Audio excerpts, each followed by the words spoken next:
Shayne Hollinger. Yes, Jarrod Morris. Right? 95.9 The Ranch. What's the next move for the ranch? What's like y'all's focus right now? Music, big fan of that. Uh-huh. We're always trying to find the next big thing, as William Clark Green would say. Uh-huh. And that's the hardest part. Who's the next big artist? Exactly. Is that what you exactly. See what I'm saying? You don't want me to answer that. It's a fun conversation since I've been at the ranch, being able to do that, and people like, well, tell us about this artist. Like, yeah, I remember we had Cody Johnson play for us on the infield at Texas Motor Speedway on a flatbed trailer, and like 12 people showed up. Whoa. How long ago was that? When we first started doing work with them, probably, say, 8-9 years ago, something like that.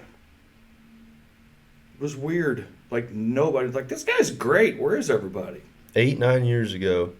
And when did he, I guess, 13, maybe? Something like that, 14 probably. was when it, like, really started happening for him? 13? You think? 13 years ago? No, like 2013. Like 10 years ago? This is 23. Man, that is crazy. That lets you feel old. So it was even 16, 15? It hasn't been that long. Remember, he was New Country Artist of the Year, 2 years ago? Well, I remember when Diamond in My Pocket came out, and I was like, man, this rips. It does. But it felt like that was in like 2014, 2013. Maybe it's been a little longer. I've only been with the ranch like 13 years. So it couldn't have been any longer than that. That's true. You've only been with the... Where were you at before the ranch? Before the ranch, I was in Stephenville, a station my dad and I had down there called Mandatory FM. Did that just close or what? It's a long, weird legal story. Okay, Yeah, perfect. It was ugly. Yeah, well, your attorney's here. It was ugly, yeah. On advice of my attorney. Yeah. I've been advised not to answer that question. I've learned that phrase quite often. That was in your rider. Yeah, it was. And I was also supposed to get pimento cheese, and I don't see that anywhere. You got the cheese. You got the cheese. Just no, wasn't that was a cool little radio station that we had. And it's funny is like people still talk about that thing. Like it just completely changed people on what we were doing. And then what's cool is after years of proving myself, we're doing that now at the ranch where we've just kind of expanded our horizons. Yeah. And basically it's like, if it's cool, we're going to play it. Totally. And that's the neat thing about what we get to do. Was that the way the ranch was before you got there? It was not. Okay. It was. I think they were still trying to figure things out. I don't mean to badmouth anybody, but I think, when the ranch first started, this company had it, it was top 40 and Texas. And then a few years into, because you can look through the old library and find like really old Keith Urban songs, and it's like, why is that in here? Interesting. And so it was a few years into it that they did this vote thing for the listeners, like, what do you want to hear? And they voted all Texas all the time. And did that for a while, and now we've kind of expanded it to more of a Texas Red Dirt Americana, which gave us the ability to play guys like Tyler Childers and Sturgill Simpson. Yeah, okay. Chris Stapleton before anybody knew who he was. Now, there was like people got a little bit bent out of shape when you guys even started doing that, right? Oh, yeah. Yeah. Oh, yeah. And now they've become core artists. But that happens almost every time that we bring somebody new into the fold. You'll get some haters. What is this? I don't like this. I hate this. And then 3 months later, they love it.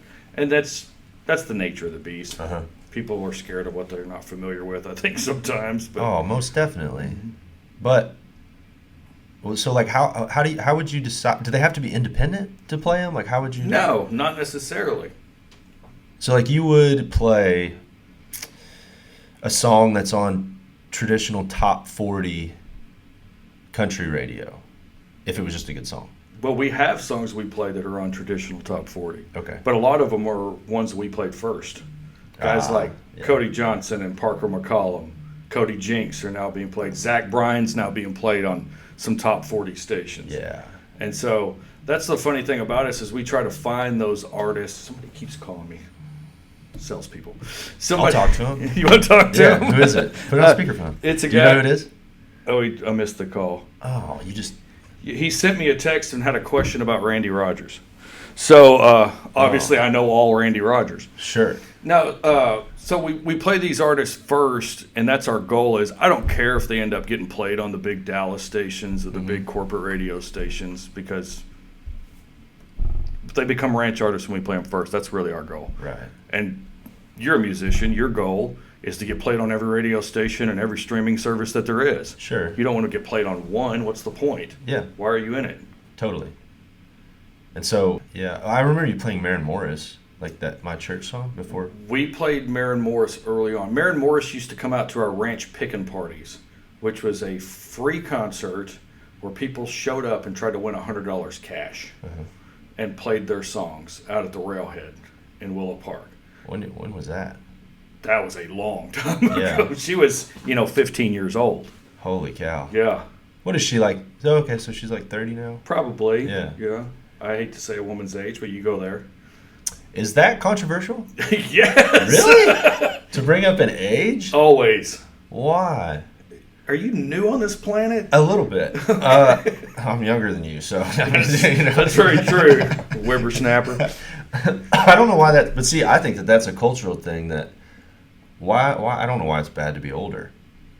I In don't a lot know. of other cultures, they have so much more respect for people that are older, Mm-hmm. which I think is super dope. Like, the only way to try to do anything different or, like, learn from somebody else's mistakes I'm is to fairly have certain you're calling me old right now. That's what I feel like. well, I don't know. How old are you? 27. I guess I didn't. And a half. I knew the weight thing was controversial, but I didn't know, like, age is You're not supposed to talk about a woman's age ever. Guys, it doesn't seem to matter. It's Okay. women. Really? Yeah. That's just Because there's a stigma for them. that's Even in the music business. that's my problem. Is why is there? I don't like that being a stigma. I think That's it's stupid. I do too. Not to mention it. Which is why it's so hard to get women into this scene. It's just another reason. is age. They could be fantastic, but if they're not pretty, then I don't want to listen to them on the radio, which makes absolutely Man, no I don't sense even whatsoever. I don't even think people are consciously thinking like that. You know what's interesting? You would hope so, Is too. my observation? Okay, sure, yeah, all right. There might be. Okay, yeah, there are those people that like they just want to see a pretty girl up there singing. Mm-hmm. But what I've found is a lot of women I talk to are the ones that don't like a lot of women singers.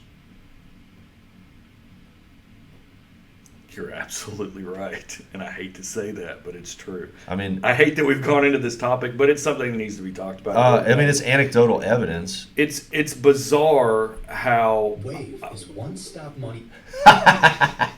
Oh, I need to learn about this. Hang on. Just a little advert. You mean to wait a minute? Hey, there we go. There's my Okay. We gotta package. get that real logo. Absolutely. What were we talking about? I see. I almost got myself in trouble. I was like, we're talking about chick singers. Yeah, exactly. I guess I say it anyways, right? Right, I think you just did. But I caught myself, All hate which mail makes it sent to okay. Jarrod Morris. Yeah. Yeah. But we were talking about how a lot of women we talk to are the ones that don't like a lot of women singers. It's true. And I find that, and it's anecdotal evidence. I'm not saying that it's like anybody, it's like everybody. But there's a lot of guys I talk to that are like, yeah, man, I like her. You know, she's good. Well, I can see it on our. We have an app where you can listen to our stuff and you can vote thumbs up or thumbs down on songs. And you have to sign in for our app through Right. one of your social media, either Facebook or Twitter. So I can see who you are and I can see how you vote. And I will tell you that happens a lot. A lot of women downvote other women singers. Why do you think that is? I don't know. I really don't know. Because, like, as you know, a guy, for me, I want to listen to something that connects with me. And maybe some of these women singers aren't singing about what connects with them. I don't know. Hey. You know? I mean, there are a lot. There seems to be some stereotypical songs that I hear females do that kind of are beating a dead horse, in my opinion, from a songwriting standpoint. It could be said for the guys, too, though. Let's be honest. We're being honest here. Look, I get it, man. Right? I mean that's even like saying like Black Lives Matter. Like somebody saying like Black Lives Matter, like doesn't mean like white lives don't also matter. Right. Right. But But me saying like there's stereotypical songs that females are known to write that they're beating a dead horse. But me saying that doesn't mean that there's not also guys doing the same thing. you have to clarify that. I do. I've learned in this industry that when I say something, I have to make sure that all 12 other sides are covered as well. But you don't It doesn't really- matter. I don't think you care that much. No. I tried to lie there, but yeah, I mean, I'm supposed to have an opinion. That's what Yeah. my job is, to have I mean, an most opinion. people are. And I mean, it's some people don't understand that, and I respect people's passion. Mm-hmm. People are going to love me, they're going to hate me. Yeah. And usually they hate me as if I won't do something that they want. And Sure. that happens. Sure. And I get a lot of these people that hate me, and I find out they're dating a local artist that we're not playing yet. I'm like, okay, I got it. Sure. Or they work for some internet streaming radio stations. Like, I got it. Yeah. That's fine. Yeah. I appreciate people's passion. Just be kind of smart about it. That's all I really ask. Yeah. I get a lot of that. Like, I had an artist, and I won't name his name, but people are going to know if they followed my social media, who I put out a post, who's an artist on the ranch that we're not playing that we should. Well, he caught wind of it. Doesn't follow me, doesn't listen to the radio station, not from here. He caught wind of it and shared it with his fans. So his fans came on and started asking for this guy, and I went and looked this guy up. His band is a guy that stands up there with a microphone and a music director with a laptop. To me, that's not a band, and that's not what we do at the ranch. Sure. We want to play actual touring bands. You go out. I'm not going to say, hey, go watch this karaoke singer. He's fantastic. Sure. So I said, and he's rapping in his songs. Like, that is completely out of our realm. That's not even our format. Yeah. I got destroyed for being a racist because I wouldn't play this guy because he happens to be Whoa. Hispanic. Whoa. And it's like, what are you talking about? I'm telling you, his music doesn't fit our format. Well, maybe you should change your format. Oh, perfect. It's like, all right, so I'm going to play Randy Rogers and then a guy coming on and rapping to a clap track behind it the whole time. Like, it doesn't make any sense. I don't know. That sense of entitlement is so bizarre to me. But that Go was start your own. But that was the radio instant station. thing, and it was constant. You're a racist. You're judging a book by its cover. And I'm like, no, I listened to the song. I didn't even know the guy who was Jeez. Hispanic until after you told me. Yeah, people just shooting off some of that stuff without really oh my gosh, that's like quite the accusation. But the funny thing is the people that weren't saying racist were like, well, what did you feel about Jason Aldean rapping or Morgan Wallen rapping? I'm like, We didn't well, play we don't their play stuff those guys. So they don't know the radio station. Totally. I got busted by a bunch of Carrie Underwood fans one time for not playing Carrie Underwood, and the Carrie Underwood Facebook fan group attacked me because, well, you'll play Florida Georgia Line and you'll play Luke Bryan. I'm like, we don't play that. We're a country station. Yes and no.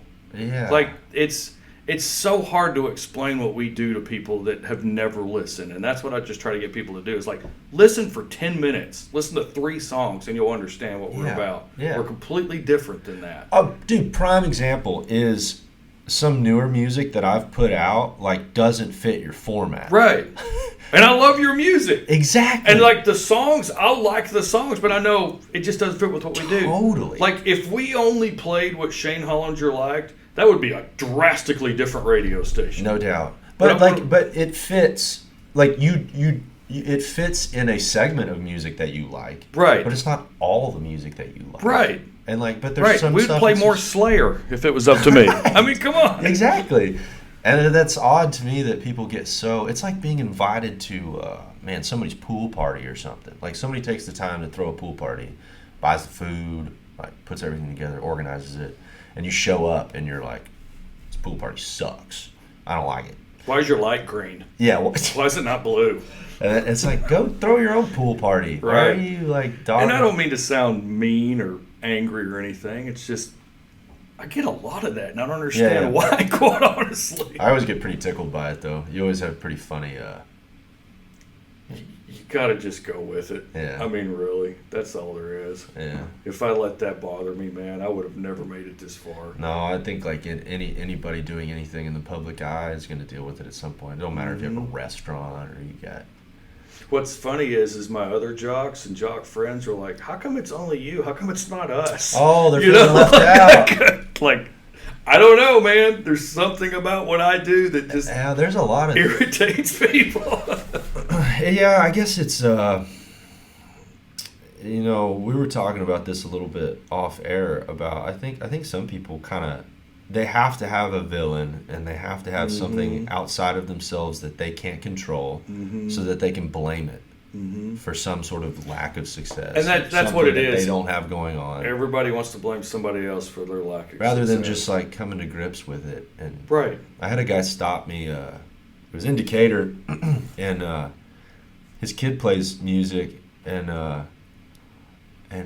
you know, we just kind of started chatting a little bit. I was walking into a restaurant, and he goes, "Man, so tell me, like, what's the deal with the streaming and the radio thing? Like, how does that work?" And I was like, "Man, you like make an Instagram post, and then tomorrow make another Instagram post, Right. and then write a song, and then record a song, And then the day after that. yeah." And then Yeah. he goes, "I mean, come on, like, you got to pay for Oh it, right? man, that drives You got to me. pay for it, right?" That drives me nuts. And it's not to say that maybe there's some people that have. It's like, but not everybody. And then, but that immediately creates a situation where your success is outside of yourself, so you like have something to blame, right? And so like I even see some people do it like, "Man, I don't like social media," and it's like, okay. Like, I don't either. But if they don't but put it's a in the work necessary there, evil. they can't ever really fail. Right. Because they never really tried. Mm-hmm. And so it's more like a little bit of a fear of failure thing. You got to have something outside of you to blame.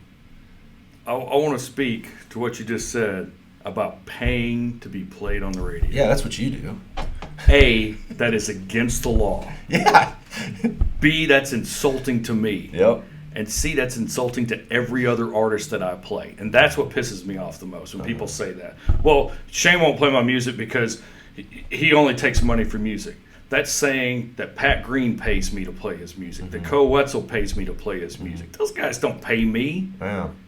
That's just the most ridiculous and asinine thing that I've ever heard in it. That pisses me off to It's the core. such a- Sorry to get angry, but that's the one thing that gets to me every single time. Hell yeah, dude. That is insulting to every artist in this genre. No doubt. If you're saying that. That's insulting to you. I Yeah. play your music. I know. That's saying that you paid me. I didn't even get paid for this. I didn't get my damn pimento cheese. Right. But it's like, why is that your excuse? You know what? Make better music. I mean, come on. What do you want me to say? And I'm sorry, but God, that drives me nuts. Yeah, dude. And But it's like a victimhood thing. Then you have something to blame. Yeah, it is quite insulting to like everybody involved. But they somehow don't. Some people just don't ever like. You're a human. You're like a real person. They don't realize that. You're not a freaking robot They don't. running a radio station. They don't realize that. Yeah, like a living, breathing person. You Right. have opinions, you have things you like, things you don't like, but you have integrity and you do it the way you're supposed to. And I have children that see these posts. Exactly. Yeah, like, That's and the then what we're talking about is music.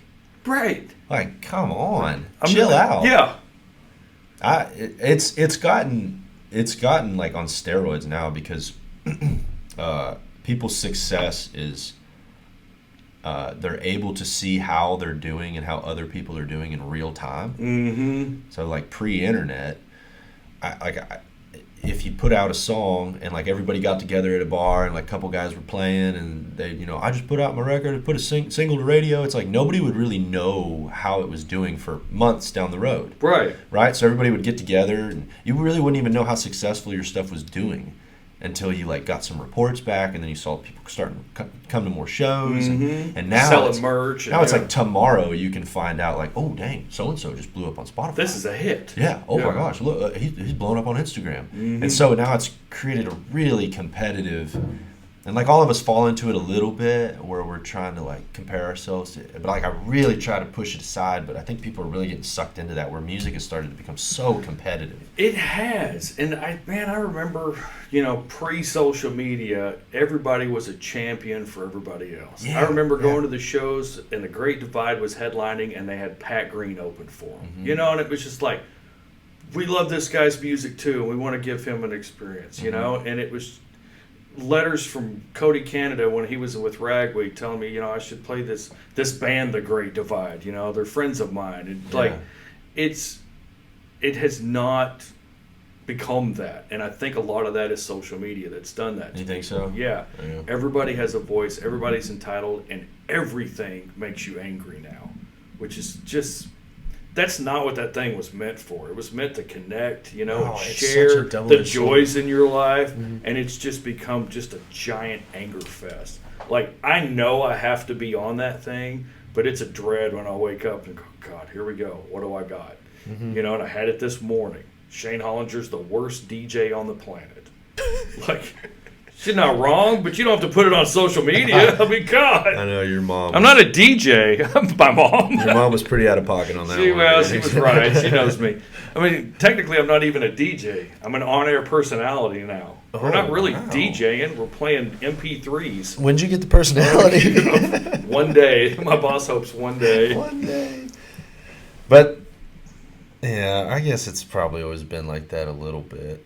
But it does seem like it's like a little bit out of control now with the competitiveness, and it's become so cliquey and so niche, and people just don't. Granted, the music has started to become really different. It really has. It is not quite as down the line. Like, everybody's all over the And I place. think that's the cool thing about the success of the Texas Red Dirt Americana scene is they've seen these artists have success, and everybody wants to be a part of it. But everybody's different, obviously, and they have a different style, and that's what's really cool about it. Yeah. Like, because I can play a straight up rock and roll song, I can play a waltz right after it, you know, and just a bluegrass song that, you know, sounding right after that, and it's all part of the same genre Yeah, or I scene, agree. and that's just really cool. I agree. But, like, when Texas music started getting really popular, I mean, shoot, you had Stevie Ray Vaughan and ZZ Top, but you also had Willie and Robert Earl, and it was all a little bit all over the place in the Texas scene.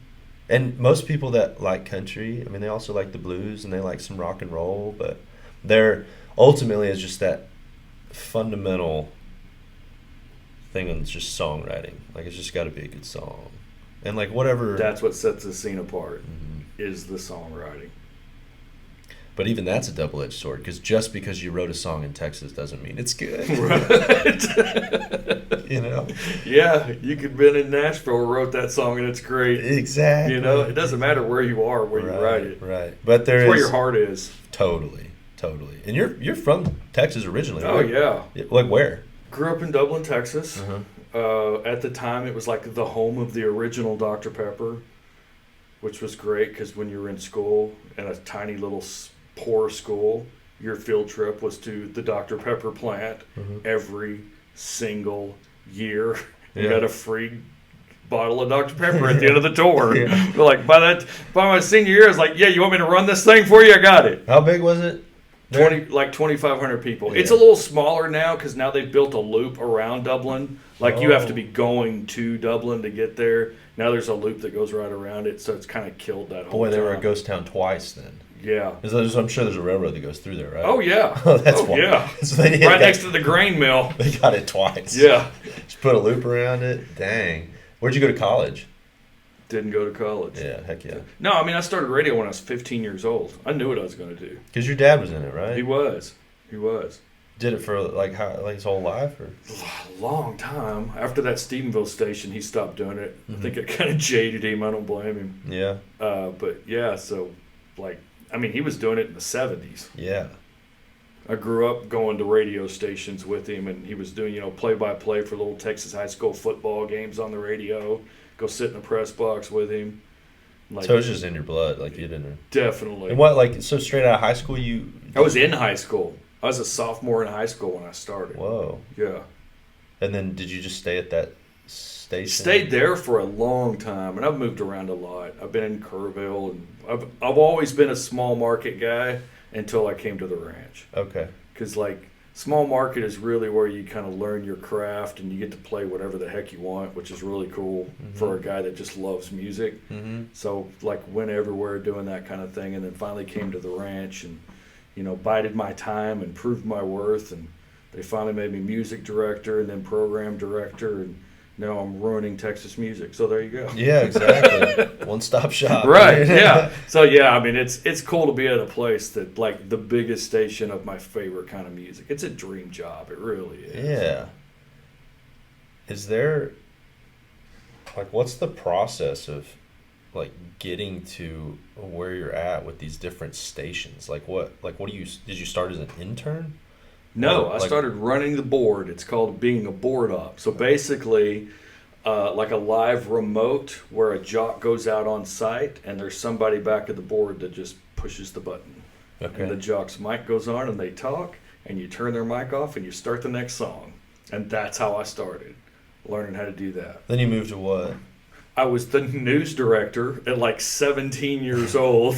So going to city council meetings and Erath County commissioners meetings. You imagine a 17-year-old at an Erath County commissioner meeting, Yeah. learned about which roads need to be repaved. Yeah. Did all that. Sports director. Did a classic country show, midday show from noon to 3 for a long time. Like really old school Furlan Husky, Ernest Tubb stuff. Were you naturally? Did you have the gift of gab, or was that something you kind of had to work at? Do I have a big mouth? Yes. Yeah. No, I don't know, man. I've always just been able to do that, and it's weird because, like, you know, you see it when you're on stage. You get up on stage, and I get in that studio, and there's like something just overcomes you. Like, here I am. This is where I'm supposed to be, and then it just comes out. I don't know why. Did you ever deal with like any sort of like performance anxiety kind of thing? No. Nervousness? Never have, Whoa. which is pretty weird. That's probably the difference. I guess. I don't know. Is it- I think it's just when you're doing what you're supposed to do, Sure. you know it's right. Yeah. Yeah. I mean, because I still get nervous, but once I'm up there, Yeah. it's different than when I first started. I was unprepared when I first started. Oh, yeah? Right? So like the nervousness was what's going to happen. And I think part of mine was I'd seen it for so many years before I actually went into, Yeah. started talking on a microphone, Right. that that was really all I knew. Are there a lot of guys in your position that aren't actually that big of music fans? Oh, God, yeah. Weird. Yeah, like a lot. That's weird. It is really, today, it's hard to find actual music fans in radio. How odd. It's the job and they want to be funny. That's the thing. Like, I'm just a music junkie first and foremost. That's what I am. I'm always looking for something new, something cool, something different, something that's going to make a difference in somebody's day. Like, where they're just, cruising along and it's background music and that one song hits and it's like, oh my God. Totally. Like, my life just changed. What was the type of music that really pulled you into the Texas deal? Was it kind of that more folky singer-songwriter? It kind of was. It was like hearing Jerry Jeff Walker for the first time. Like, wow. Yeah. Okay. Yeah. For me, though, honestly, it is the weirdest story ever. I was working at a little AM radio station in Weatherford, Texas that's no longer there. And this artist comes in with his new CD, and he wants us to play it, and we're like, tiny little AM station. Anybody that's paying attention to us, all right, let's play it. Let's interview him. And it was Larry Joe Taylor. Whoa. And it was Meet Me Down in Corpus. And It was like, that was a completely different thing. Like, yeah, that was a great Larry Joe Taylor you just did, by the way. But it was like, he's got a very it's Willie thing to me. It's very distinct, yeah. And it was just like his voice. there was something about that song that really connected with me, and I don't know what it is because I don't really like Corpus that much, honestly. I mean, it's like it's great, but I'm out. it's like I've seen better beaches. Let's go to Padre, dude. Yeah, no, we got a different story. Yeah. But like, yeah, there was just something about the honesty and the realism and what he was doing that was just like, this guy just loves the beach and the ocean, like, and he wrote a song about it, and it didn't take 75 other people to write this song for him and 12 different producers. It was just raw, and that was really cool. And then I just deep dived after that. Like, who is this guy listening to? Who's writing with him? How many different waves of like different types of music do you think you could define that you've seen come through the Texas deal? Oh dear God! Like in terms of what are the, I guess like the popular sounds that have happened at different moments. Like obviously you have those times that everything starts to sway in one direction and everything starts to sound like a certain thing, and then it moves over. We've seen that, yeah. I mean, like everybody wanted to sound like Robert Earl Keen, and then everybody wanted to sound like Pat Green. So everybody wanted to sound like Randy Rogers, and then everybody wanted to sound like Ragweed. And that's what's weird is there seems to be a gap between Ragweed and maybe Parker. There was a Like there's a gap where like what was the thing? I mean, but that's also when Cody started getting pretty popular. Cody Johnson. So and like Aaron Watson started getting pretty popular at that time too. So I guess after Ragweed, was there kind of a push back into like more traditional? I think a country? lot of that was there, give or take. It moves around a lot. This scene, it's really weird, and it feels like right now we're going more into a country sound. Okay. Whereas a few years back it was really rock and roll, and everything I was getting was just straight up like southern rock sounding. Okay. Now I feel like most of the stuff I'm getting is very country, two-step, traditional honky-tonk type stuff. Oh, interesting. Yeah, so it just... Is that what you feel like the listeners are wanting? Or is that just what you're... That's what's being released and recorded by the artist, is what it is. What do you think the listeners are wanting? That's a great question, and a question I have to ask myself every day. Because what they want today is not what they want 6 months down the road. Yeah. And a lot of that is, once that band gets popular... they're done, they've moved on, they want to find the next new up-and-coming band. And that's what a lot of this music scene is. It's like, once you get popular and you played on the Dallas station, well, we're done with you. Who's the next one? Who's the one that I'm going to get to pay $4 to go see, and they're going to hang out with me after the show and drink beers with me. Okay. And then when they stop doing that, we're done with you, and let's move on to the next one. Right. So, like, it's, even for the listener, it moves constantly. That target is moving. Yeah, I can't keep it all straight. Like what? It's hard. I mean, good grief. It really is. I would hate to be in your shoes. Like, you would have the rock thing did take over pretty heavily, but then you got other stuff that pops up that is like just super singer-songwritery. I'd love to get your take on the Zach Bryan phenomena. I love Zach. Okay. I love what he's doing because he's doing his own thing. I really do, and I think that's really cool. It annoys me to no end to try to go to a Zach Bryan show because I can't hear him sing. Because what is so wild about this music scene now is I pay $50 to sing this guy's songs to him. Bro, it's so weird to me. I get it because it would become addictive to have people singing back at you like that. But there's some artists that I really, really like that they don't really do that. Right. Because they're like, no, you paid to hear me sing. Great. You didn't. That's what I've done. Like, I paid to hear you. I don't want to hear me sing or the guy next to me. Yeah. I don't feel like everybody feels like that, though. Oh, God, no. They want to be part of the show, which is great. You want to be part of the show, but I think the artists themselves will be like, all right, now let's hear from you. And I get it. That's the way it used to be. But like, if you have the opportunity, sure, you maybe do the chorus, the broke down chorus on the second to last song you do. Right. Okay. It happens. Sing, but when it's freaking. Like Zach Bryan, it's opening note to the very last word of that 2-hour set.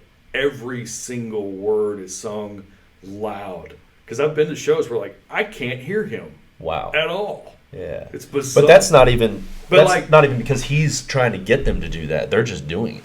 Yeah. Oh, wow. Like, they just do it. He's just singing. Yeah. Yeah, it's pretty wild. But, like, so I really like what he's doing. He's doing his own thing. He's kind of sticking his thumb to Ticketmaster and the man, selling his own tickets that way. And hopefully that helps the artist out a little more, and, like, all these artists get screwed over so many times. Like, anybody that can stand up for that kind of stuff, I think, is really cool. And Zach's doing that. I like that. Yeah. Yeah, I wonder where he I sometimes find it hard to believe that somebody really did just kind of put up some YouTube videos and then... Isn't it weird? Yeah. Just a sweaty guy around a campfire. Mm-hmm. Like, why was he sweating? And there's a campfire, by the way. Shouldn't it have been cold? Something's not adding up. Wait a minute. It's a deep fake. That's what it is. It's a deep fake. The deep state is what it is. Yeah, that's what it is. Yeah, but, like, he's cool, man. I like him. Have you got to meet him? No, never have met him. Yeah. Yeah, I haven't either. But I know that felt like a story. He'll send me a message on Twitter back when he had Twitter. I appreciate you, bro. And that's it. Yeah, that's cool. It's like, okay. Yeah, but you probably wouldn't want to say if there's any artists that you've had some like really bad experiences with, but... Oh, wait, I got a list. For the most part, I figured you did.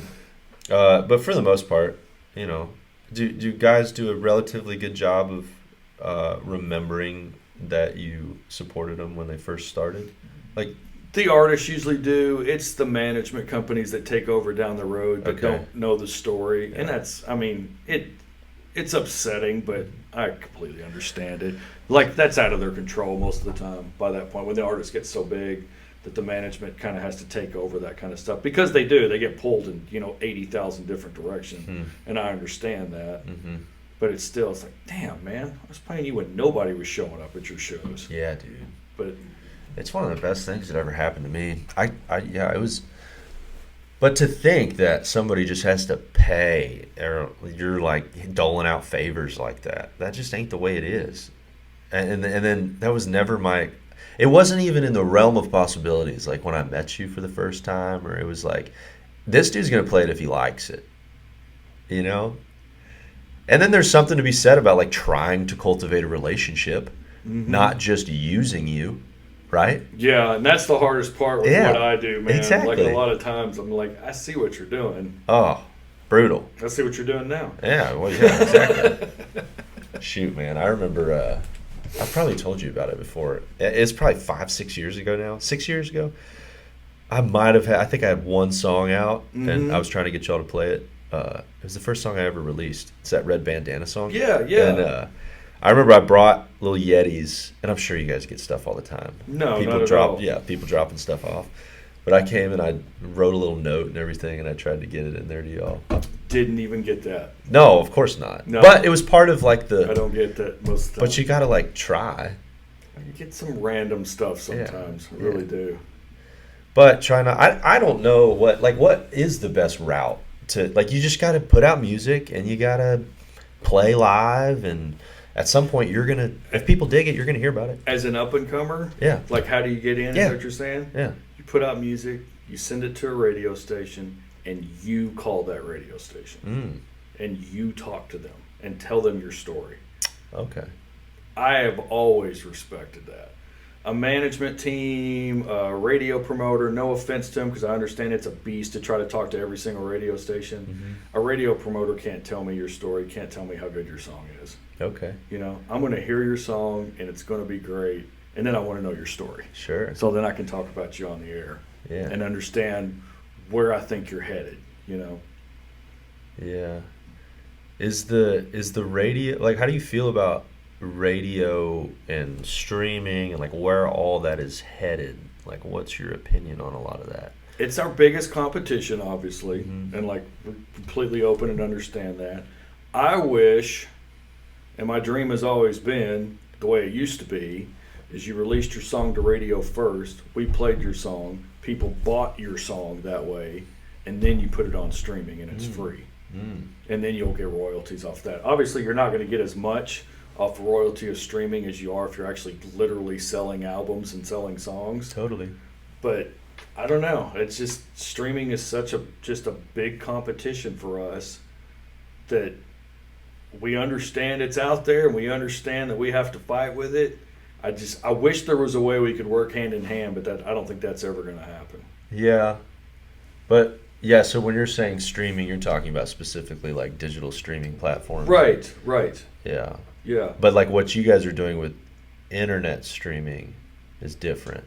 That's just streaming our actual radio The station actual radio is what we are, yeah. How many, you guys get a lot of listeners, don't you? Millions of performances every month. Millions. And it costs a fortune. I know. It's funny you use the word performances. You're talking about. So what a performance is let's say I've got 10,000 people on at one time and I play one song. That's 10,000 performances right there. I have to pay for that. And then the next song, there's another. So that goes to the performing rights organization of the artist. Yeah, which you get, 0.0000, however much it is. Yeah. Right. BMI or ASCAP. Mm-hmm. Okay. Mm-hmm. Why? So, but like a digital streaming royalty triggers a different type of royalty than like a performing rights. I believe so. Yeah, Yeah. it's like a mechanical royalty. Correct? Right. So, but it's just because you're classified as a radio station that you have to pay the. Yeah, it gets us, doesn't it? Yeah. It's weird. I know, it's very weird. So, I mean, the only way we can compete with streaming is by being us. By me being an a-hole on the air or whatever I got to do, or talking about the artist, having the artist, because you're not going to get that on the streaming services. Those they don't have that personality, that local connection, and that's why I'm always trying to find something first. So if you listen to the Ranch, you're going to hear it first, and then you might hear it on streaming. Yeah, like that's the goal, because if you have your own cultured playlist, 9 times out of 10, that new artist I'm playing, you haven't heard of yet, so you don't have them in your playlist. Right. So it's a constant battle to find the next big thing. Yeah. So how do you typically discover music? My big discovery one is YouTube. Is it? Yeah, for sure, no doubt. I watch what other people are talking about on social media, artists especially, who's opening up shows for them. And that's usually 9 times out of 10, that's how you can find somebody up and coming, is watching who's opening up that show. Well, and I guess your discovery process is different because it's like, I guess you personally, like the stuff that you really want to listen to that you might not be able to play on your station. Like, what's your process for finding a lot of that music? A lot of that's sent to me, which Okay. is crazy. Like, I could look at my phone right now and look at my email, and I probably have 300 song submissions right this second that came in last night from all over the planet. We should listen to some of them. It's the God no. Do like a live... like a lot of really bad stuff. So a lot of times, I'm so busy. That would be a lot of fun, though. I'll eat lunch in my office, and my wife works, 100 yards away from me in another building, one of the big towers. What's she do? And then she works for I don't know if I should say this. Oh. She works in finance. Oh, okay. We'll say that. Okay. So, she will come over and eat lunch with me in my I office. thought it was like someone. I was like, I don't know what she does. Selling like feet. It's in sanitation, if you know what I'm saying there. No, Yeah, right. So she'll come over and eat lunch with me, and I'll just start playing some of these songs, on my laptop. Just watch her reaction. It's funny. She's like, "What is this?" Like, sorry. Yeah, I mean, there's so much, but there's so much good stuff that comes out of that I've got stacks and stacks of CDs on my desk of stuff that I know this band is going to be good. They're just not there yet. Sure. That way I can kind of keep an eye on them and keep them, on top of my mind. But it's just listen to music as much as you possibly can, everywhere that you can, and then for some reason I get that gut feeling and it works. Oh. I don't know why. How many, what specific gut feelings have you had that, ended up being, spot on? Parker, Cody Jinks, Cody Johnson, Pat, Randy. So you had a hard time with Co. Shane Smith and the Saints. You had a little bit of a hard time with Co, right? I had a little bit of a hard time with Co because that was before I was the program director, and we had another program director there that is no longer with the station because he did some stuff. Yeah. Who hated Co. Oh. Absolutely detested his music, didn't think it belonged in the Texas music scene whatsoever. Yeah, okay. And so that was a battle. Okay. But obviously it's I guess I didn't even obviously realize, it's doing okay. I didn't even realize old Ding Dong was the program director. Yeah, Huh. he was. I didn't know that. I thought Before that, me, yeah. It didn't last. We'll say that. I feel like I shouldn't be talking about that. My attorney advised me not to comment on this situation. I mean, for a radio guy, he's got a lot of legal disputes. Does he? I don't know. You do. I'm out. But I thought that with Co though, because he curses in a lot, or in topic. Oh yeah, I'm not to brag. I'm pretty good at editing. Yeah. So we play a lot of songs where there's filth in them. Sure. And you can't even tell. Yeah. You gotta listen to my version of Tyler Childers' Feathered Indians. You would have no idea he cusses in that song unless you go to the show. And I went to the show last time he played at Billy Bob's, and people are singing wrong, and he throws his F-bomb in there, and you could see people's faces like, wait, that's in the song? Because they listen to the Ranch, so it was funny. That's funny. Yeah. And then Parker, you met him at... Larry Joe's songwriting contest was the first time I ever met him. That was the first time I met you as well. Was it? I think so. Because were you there the year before that or after? No. I was 2 or 3 years Was after it? Parker. I was thinking it was closer than that for some reason. Well, I was probably a couple years. 2 or 3 years after. Because I want to say after Parker won, the year after that was freaking Coletto and Yeah. Caitlin Isn't that and Randall, nuts? like all in one. There was other ones too that I think were all in that, and I can't even remember who. I think it was some kind of rando that ended up winning the deal. Man, there's so many great artists that come For out of sure. that thing. It's ridiculous. For sure, but that's when I first met him, or met you. Okay. Was at, maybe it was in the final round or something like that. Okay. That I met you. I remember it was out there, but I couldn't remember if it was like a Rhymes and Vines. Or It could what have been that too. was. It might have been after. Maybe. Might have been after. So yeah, Parker I think won that in like 16 maybe. Mm-hmm. Remember it was between him and like Troy Cartwright. Oh, Right whoa, at the that's a end, name I haven't heard in a while. So yeah, I mean both of them have done really well too. Yeah. Troy's done pretty well as Has well. he? Yeah. I haven't really followed it. That's interesting. Mm-hmm. Huh. I remember Those discussions. maybe seeing Parker talk about how nervous he was at that. He song. was like. Oh, you could tell? He was. Yeah, you could see it, man. He Well, was and strumming his guitar like he was mad at it, and he was amped Really? up. Man. He And I was. think he lost in the first round or something, and then they do that wild card where deal. they come back. Yeah, yeah. And then he ended up winning the final thing. It's a Cinderella story, is really what it He's a is. Cinderella boy. About to become. I was nervous too. I went out. I couldn't watch anybody else perform because it was just like, you just got to focus on like what you're doing because it's competitive, so which is weird. It is. And like you're not used to that with music, Right. I want to be able to enjoy everybody. It wasn't that. It was more so like I just can't get myself psyched out or something. Right. And that's the hardest part when like you and I sometimes have been backstage discussing the finals and who should win, and we're all just like, they're all great. That's Sure. the problem. Yeah. I know, Like, how do man. you pick? I know, and then especially when people are, that's just different. Mhm. It's like one isn't technically better than the other; they're just different. And it happens to be on that night too, Yeah, and it is funny hearing. That's another example of people complaining about how you do something, and feeling so entitled for it to be a certain way, and like because the Taylors, there's always somebody that's whining about like, there's never a girl that wins it, or there's never this, and I can't believe, and all that stuff, and it's like, these people don't get anything by doing it. The Taylors. Yeah. Like, they're doing it to help. Yeah, that's all they're doing. Like, to think that they're just setting it up to, like, give handouts to certain people. And it's like, the fundamental premise is just to give an opportunity to people that don't have any sort of a platform. Exactly. You get to come in there and perform your songs for people. You get some critiques on it. You get to meet a bunch of people. And it's like, if you don't like it, go start your own. You get your name That one out pisses there. me off because, like, I mean, obviously I want it. And so it's denigrating to somebody who's did well in it. Right, and it's also denigrating to the people that put it on, like, and especially if you hear the conversations that are had about people's songs, like they're not, oh, he's not good looking. Yeah, it's never that. No, You wouldn't have won. well played. Thank you. Thank you. I lobbed it up. Right.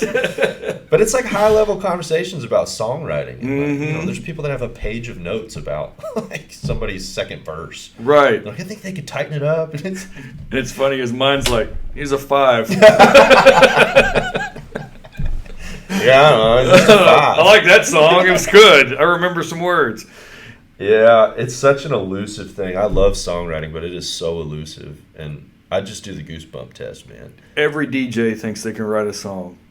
You don't play at all. Terrible at it. Yeah. Huh. Can't write a song. That's I give like one little verse and I'm like, that is gold. And then the next day I go back and look at it and go, that is crap. So, but do you have like what's your physical I don't like handicap, I guess? Like what is it that you have? Muscular dystrophy. You have like Yeah. You were born with that, right? I'm an idiot. I No, don't it's know something that anything. came in later. It's extremely rare what I have. Like, I couldn't tell at first if you were messing with me. no, I'm being serious. So, but that is rare. Yeah, For that. I have a thing called Charcot-Marie tooth, which is 3 doctors that figured out what this is. I went to Scottish Rite Hospital when I was a kid, finally, because they couldn't figure out what was happening with me. And I was like freshman, I think, in high school. Whoa. Used to be super, super fast. Like, fastest kid in any school I'd ever been in. Coaches were freaking out how fast. Beat all the high school kids. And then one summer, like, I couldn't run anymore. It was slow. I was like, "What's happening?" Dude. Like And it you was were like freaky. a freshman? Yeah, it was freaky. Couldn't figure it Holy out. cow. So they kept sending me to Scottish Rite for years and years and years, and finally had to bring in a Russian specialist doctor who was able to identify what I had. Good grief. Like it was nerve biopsies. So did you? and Well, the reason I brought it putting up. me up to electrodes, and it was awesome. Yeah, I bet. But like, did you? I would imagine you had an interest in like trying to play the guitar or something, right? Not really. Oh, you didn't? No, Okay, well, no, yeah. not really. Well, I guess that's better then. Yeah. At least you didn't really like want to, or you like couldn't. No, I didn't really want to because Yeah. I knew it wasn't any good. Yeah, yeah. Well, that at least is better. Gosh dang, I didn't know that was a thing that you could get later in life. Neither did I. Freaking gnarly. Neither did I. So do you think that like the way that you handle maybe criticism or adversity like that, I would have to think like learning at a young age something like that has a profound impact on how you handle adversity. I learned how to fight really well.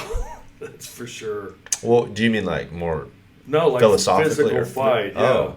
You have to fight through life, and so Oh, okay. now that's the way I fight that. It's just by making fun of it, honestly, because it's really not worth my time. It's not, but I give it a little time because it's funny. Sure. Like, you're just a complete moron telling me how much I suck. Yeah. I don't go to your drive-through window and tell you how bad you are at serving me fries or whatever it is. It's like, why be that way to people? Yeah. So I like to turn it around on them. Man, it is fascinating that some people that have some sort of physical impairment are just usually the most easygoing, the most mentally tough, and like a lot of people You have to be. a lot of people that just haven't had to deal with that much. They're just soft. But like I've had a lot. I've gone through this. My dad for a while was a preacher, and you know, the very rich Church of Christ preacher. So Church of Christ is just a Your dad was? Yeah. Whoa. You didn't know that. Yeah, I know, right? It's the same look I get from everybody when I say this. Give me a minute. Please don't remember anything. But like, so we moved around a lot. I mean, a lot. Dublin, I always call Dublin my home. I moved there halfway through my freshman year and was there the last part of my freshman, sophomore, junior, senior. So that was the longest I was ever at any school. Yeah. There was plenty of schools where I was there for 6 months and we moved. Like constant, so I was constantly the new kid. Yeah. So you have to overcome that. And I don't know if you were ever really. I think I've heard your story. You moved to Decatur, like, was it middle school? Well, yeah. Something like that. Going into ninth grade. So you remember? But I was living up by like Gainesville. It was a before. little different. Like, you're the new kid. Everybody wants to test you. I was a had new kid a lot. Yeah. I had to constantly do that over and over. I went to like 15 different schools in my 13 years of school, if you include kindergarten. Yeah, man. By the time you left high school, you'd been through it. Oh yeah, I mean, like a lot. and were people tough on you tougher on you because of your physical? Oh yeah, Man, yeah. gosh, that's so gnarly. I man. remember a guy, he was making fun of the way I walked, and I just kind of laughed it off and kept walking on, and like a month later he was in a car wreck in a Halo. So Holy cow. that's what happens. Yeah, so you like put a hex on him. Or something. I did actually. Yeah. I'm into voodoo. Yeah, Really so deep don't. into voodoo. Is that why you have that little caricature of me in your office? Yes, just in case. Took you a Yeah, second. I Took didn't you know a we were second. talking about that. Well, shoot, man. I appreciate you coming and doing this. I know there's a bunch of really cool stuff coming up that the ranch is doing, but we're not allowed to talk about it. I'm not allowed to yet. talk about it. We talked about it off mic, but yeah, it's exciting for us. We're always looking for the new, innovative way to spread this music, and that's Yeah. that's really our goal. Yeah. Is there's a lot of really cool music out there, and we play as much of it as we can. We can't play it all, Yeah. but we play as much of it as we can. Yeah. Well, I appreciate y'all always treating me good and taking care of everybody, man. It's just such a special thing. When I first started playing out, I was living in Florida at the time, so I was playing I was playing beach bars down there, and Oh, my. like in about How many times did you cover Margaritaville? bro. I played one gig every Tuesday and Thursday, and I'd play from like 1:00 till 9.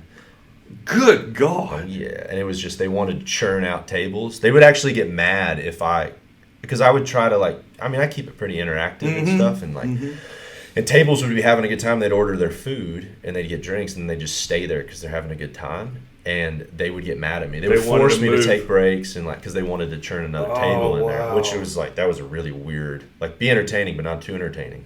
See, that's what developed your stage, but you're really good on stage and interacting with thanks. the crowd. And I think it's stuff like that. And that's what I tell these young artists. I know you're trying to wrap up, but I tell these young artists that are like, how do I do this? How do I play as many shows as you can? Get that stage Agreed. presence. Because I talk to so many people out of the Nashville scene that are looking at signing these bands from Texas, and they're like, man, every artist we try to sign, I put them on stage, and they look completely lost. But these guys from Texas know what they're doing. I was like, yeah, because they've been doing this for 8-9 years. Totally.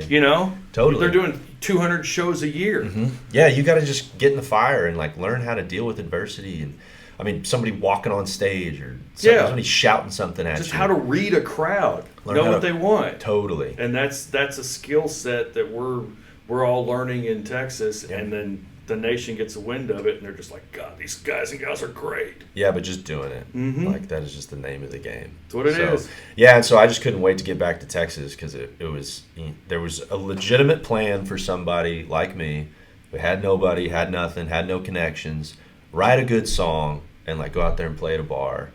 And somebody will kind of find you, send it into the local radio station, local people listen to it. Like, it is so rare. It doesn't exist anywhere else in the country. No, it doesn't. Just flat out doesn't. It doesn't. So I'm like forever grateful, We're lucky. on the record and off the record. We're lucky, yeah. We're lucky we get to do what we do, because usually there's a list of songs you're allowed to play. Yep. That's what most radio stations are given. Not Shayne Hollinger. Not the Ranch. It's not Shayne Hollinger. It's the Ranch. Let's clarify that. That's right. Follow him on Twitter. He's got a funny Twitter. You got a funny Twitter. Do I? Yeah. Your Facebook is funny as well. Oh, good. Not Instagram. Don't follow him on Instagram. No, Instagram's terrible. For Instagram, the first 3 years I had Instagram, it was a picture of a spring I found on my mom's bathroom floor. That's all I had. A spring. Yeah. She just had this plastic-looking spring thing. It's not great. But I don't know. It's pretty artsy. It's very modern. Very modern. Very yeah. modern. All right. Thank y'all for hanging, man. We'll see you. Thank you, buddy. Thank you very much. Sing the sweet melody.